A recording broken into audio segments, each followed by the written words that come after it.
there are few people to better explain how the NFL has turned schedule release day into a date of magnitude across the United States than the one and only PFT Commenter. PFT, what's up, dude? How are you? Yo, good morning, guys. Appreciate you having me on a Wednesday. Yeah, it's a great day today. It's not just today. It's like a season. It's like, you get a whole month of the release date for the schedule release date coming out, then the anticipation that builds up to it. You get the slow leaks of information here and there. You get some of the fake leaks to throw everybody off, and then the schedule's dropped, and every NFL team's Twitter account tries to go viral, and then that's really what you just talked about. And then you look at the schedule, and every team can be anywhere between 10-7 to I'd say 13-4. That's your wheelhouse right there. So let me be the first report. I have the Commanders actually going 11-6 next year. Wow. I haven't seen the schedule yet, but trust me, I'm going to find a way to 11-6 no matter what it says. So I'm pumped about this. I'm excited. BMitch, I saw you doing some reporting from training camp or from OTAs and watching Jaden Daniels in shorts throwing the ball around. I'm fully torqued for this season. I'm ready for it. Let's go. I wish the season started tomorrow. Dude, haven't been out there, and Brian and I have both been out there a few times now, seen Jaden in person, talked to him. B was there draft night, talked to him.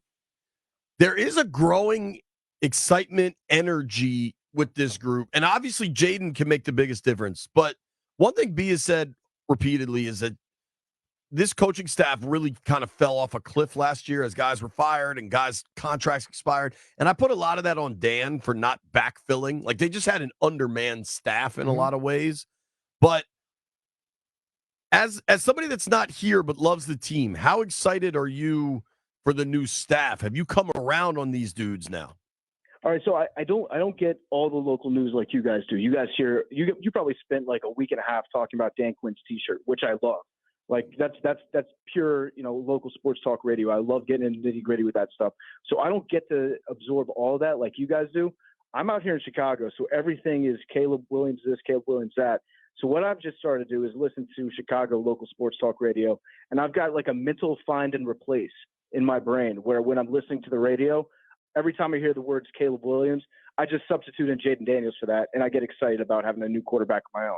So I'm learning to cope with it in different ways, but in terms of where we're at right now, I'm actually going to say thank you to Ron Rivera. Thank you to Ron Rivera. Like the last few weeks of the season, when he put on that masterclass against the Rams, and he figured out a way to just burn, 4 minutes off the clock inside the 1 yard line. That was an unbelievable. That was awesome. Thank you so much to Ron Rivera. I don't know if it was intentional. I think it was intentional. If it's not intentional, then he needs to have his head examined. But in the moment, I was mouth agape, staring at the TV, just screaming, "What are you doing? What are you doing?" Because you want to win the game while you're playing it. And I think that we talked about this too before some of those last games of the season, where it's like when the game is going on, you want to win it. You're rooting for the burgundy and gold. Mm-hmm. But in the big picture, you really want to lose these games. And I'm just so thankful that Ron Rivera was our coach. So thank you to him for showing up and doing whatever he was doing for that last 2 months of the season, because it's put me in a place where I'm pumped. I'm ready to go. The coaching staff seems like they're having fun. It seems like there's a lot of energy. That's what I've noticed in the videos that I have seen. Is I think Dan Quinn, he just hires guys that he wants to wrestle behind the scenes. And so it's like the Dan Campbell method. It's just like if you're going to draft somebody or you're going to hire somebody, hire a dude that you think would have your back in a bar fight.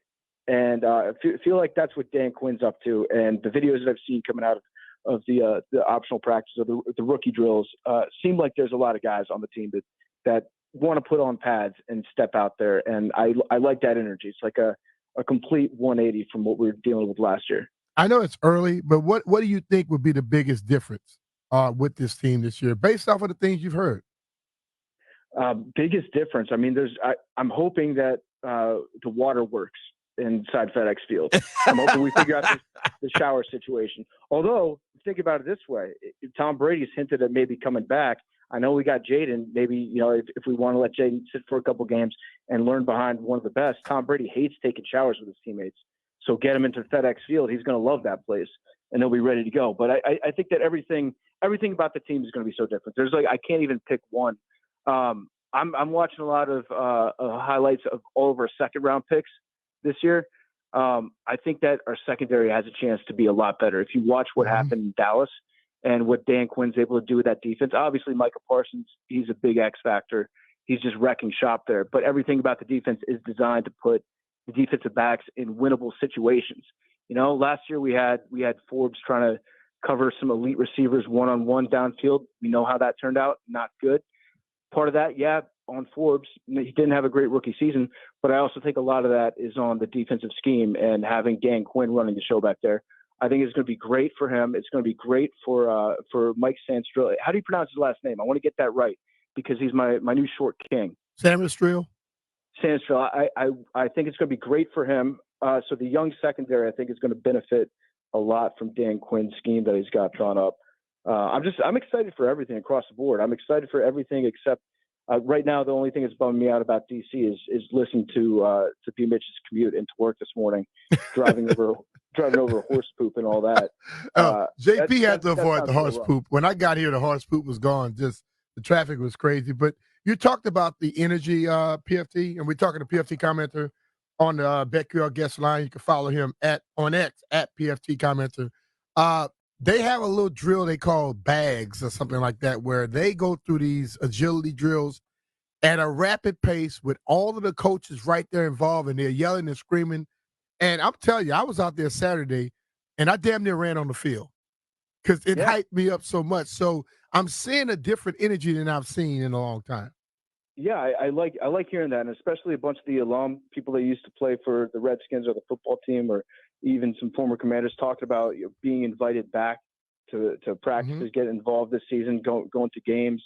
Darryl Green going into having his jersey number retired, something that's been long overdue on this team. Yeah, I think it's just a pure night and day thing, and the small stuff with culture and the guys that built this organization into a juggernaut throughout the like late 70s, 80s, and 90s to a certain extent. Like, it matters having those guys around, having those guys bought in, because they've still got that competitive drive in them. They can talk to the new players and kind of like establish a culture that's been missing here for a long time. So everything about this season, it's night and day. So again, like I'm telling you, I think I've got 11-6 on my scorecard right now for the schedule.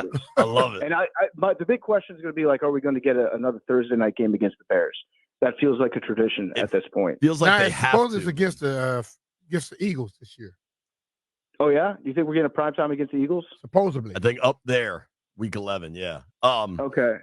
Yeah, I was looking at some of the dates that came out. Obviously, the Monday Night Football, Aaron Rodgers, it's a redemption tour for his ankle, and having him going up against Leonard Floyd in the first Monday night game of the year, that's going to be interesting. I hope he carries an American flag out on the field again, run that back. And then I saw the Germany game. I think now we're officially even for World Wars I and II by sending the New York Giants and the Carolina Panthers over to Germany. I feel like let's call it a wash. At least point. World War I. We'll call that even. Yeah, World War II's got a lot going on. Yeah, World War II, maybe. Yeah, we'll get there at some point, hopefully. But yeah, that's just a brutal game to send over to Germany. Dude, we're talking with PFT Commenter here on the BetQL guest line. I do have to say, as much as we have Nate on every week, and you know Nate very well. Nate's clearly nuts. But he's already written a blog. Jaden Daniels is going to the Hall of Fame, and Brian and I are like, dude, let's not put pressure on this young man. That said, watching Jaden and talking to him now, he's a cool customer, dude, and he looks really damn good. And you want to temper expectations. How hard is that for you, or is it a little easier being out of the market and not necessarily like seeing everything all the time? I think it's a little bit easier being out of the market, but it's really Jaden Daniels, him coming around at this time. Don't get me wrong, I'm very excited. I don't know if I'm putting the gold jacket on him just yet, but that's good for Nate. I like that Nate's doing that because that's what Nate does. I wouldn't want him to be anybody else but himself, and that's his thing. And I know he like believes it right now, and he's into it. So good for Nate. So I'm out of the market, so I don't get every single detail about every single pass, but I did watch, I think, almost every single game that LSU played last year.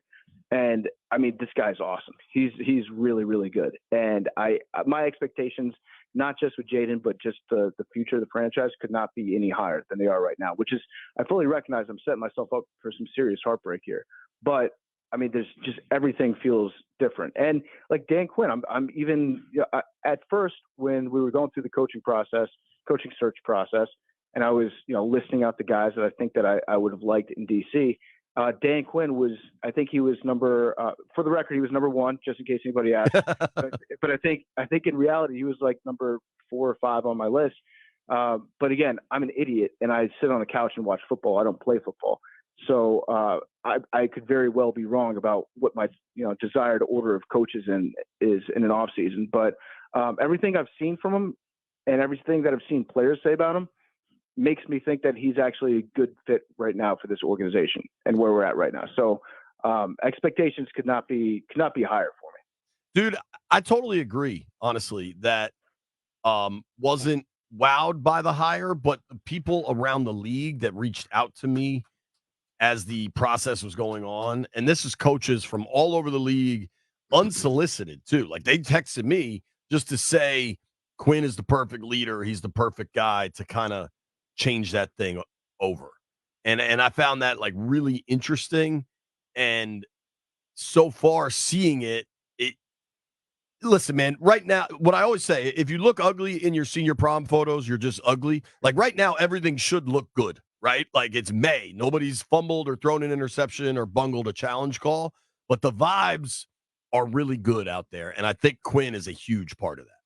Yeah, easy there, Drake, with the high school photo looks judging. But yeah, no, you're right. You're right. Like everything looks to be really good right now. I think that, that's the season for this, right? Like having expectations, being optimistic about everything. I feel like we go through this every year, but it does feel very different. I'm not deluding myself into thinking that this is just, the off-season Ashburn syndrome. I do think that no matter what, things are going to be different from this point on. I think they're going to be a lot better. I don't know that they're going to be a lot better, but I think that they will. And everything tends to be pointing in the right direction right now. So I'm very excited. I really am. Like I have not been this excited about a football season probably since RG3's rookie year. I think that's probably the last time that I was like this gung ho about it and ready to roll. But yeah, I can't wait. Sundays can't get here fast enough. I think when you look at the coaching staff that he put together and the quality of people that are on his staff, that tells you a lot about him. Per se, and I think everyone that says Ben Johnson, I don't know if Ben Johnson would have got all these guys to come here. He probably would have gone more with younger people that he knew, giving them a first chance, and we wouldn't have been as excited about the rest of the coaching staff. Maybe him, but not the rest of the coaching staff. Yeah, and Dan Quinn's the kind of guy, like you can look at his coaching staffs in the past. He had Kyle Shanahan. He had LaFleur, I believe. He had Slowick, all these guys. McDaniel. Name another guy that can get all those coaches under one coaching staff besides Dan Quinn. I can't think of one off the top of my head. Certainly no one that's ever been in DC. So he's been in the league for a very long time, and he's well respected. And you're right about that. Like Ben Johnson definitely doesn't have the network. He would probably bring a couple guys with him from Detroit. But his network obviously isn't as big and as deep as Dan Quinn's is. So overall, I think everything's been super, super positive with Dan Quinn. What's the party line now? What are we saying about the T-shirt? Because that's one thing that I truly do miss about being in the local market, where I don't get hourly updates on whether or not that was an authorized T-shirt, who made the T-shirt, whether or not these millions of bots that are trying to sell me the T-shirt every day online. The amount of bots selling T-shirts is just astounding. Nothing else really said about it. Just a shirt. He likes to wear fan T-shirts, and that happened to be one that he wore. People mail him. People have mailed him all sorts of stuff, and he wears different ones. Like the day before, he was wearing one that had this like cool hail design, but nobody cared because there weren't feathers on it. Yesterday he was asked about it, and he said, I'm trying to figure this out, but I really want to honor the past here. He's really making an effort to let former players be involved, where the Rivera era kind of eschewed former players. That was like that before the Rivera era. Yeah, it was kind of a Snyder thing too. Yeah. So they're really trying to re-engage with the alumni. And dude, it was funny. Doc was on the air with us one day and said how much he appreciated the shirt. But Quinn also said, this has been a really good lesson for me. I've realized to kind of just stay out of this debate because people are psychos on both sides, and it's been totally co-opted by politicians. Like now you've got these like weird political groups that like get involved in the social media discourse, and it's just chaos and terrible. Yeah, listen, not everything has to be a culture war. I'm a big firm believer in that. Right. And I think him wearing that T-shirt was, like you said, like a nod to the team, because like it or not, that's what the team was for a long time, right?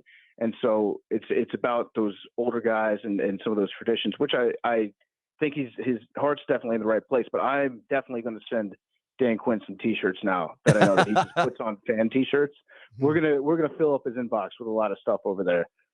So yeah, you should have said that out loud, Dan Quinn, because I'll be like, I'm gonna be one of those like those adult picture bots on Twitter and just be like feathers in bio. Click on it.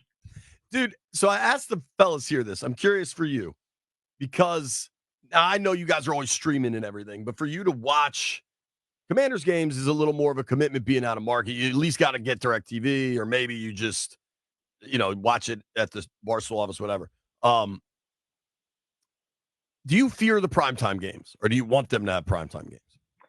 I think we all have like a little PTSD from all the primetime games that we've watched over the years. I mean, I'm excited about this season. I feel like they're going to put Jaden in primetime because he's, obviously a big name and a high draft pick and an exciting prospect. So we're going to see a lot of the rookie quarterbacks get some primetime games, I think. But to be perfectly honest with you, I'm fine going, 1 p.m. kickoffs. Like, feed me the 1 p.m. kickoffs. Have it buried with every other game out there. Let the fans watch it if they're in a place where they can get the out of market games. But the primetime standalones, the moment that flipped in my mind where I said to myself, I never want to play a game in primetime ever again as long as I live, was the swinging gate. The swinging gate play. At that point, I was like, this is too much for me. I can't do this anymore. I think that was Zorn. How about the balls to do it twice in a row? I mean, oh my God, that was the most please fire me now thing I've ever seen in my life. Was Sherm Lewis the play caller in that game too? The bingo caller, sure. Bingo caller. Yeah. I think he pulled the same ball. He pulled like 0-4 twice in a row, and it was bad. But from that point on, I've always had that in the back of my mind. Like, I don't enjoy primetime games. But things can change. Right now this season, I would say I would be perfectly fine staying out of primetime as much as possible, and we'll see what the team does, and then I'll get excited for maybe some of those games next season. But the realist in me says we're going to get 1, maybe 2 this year.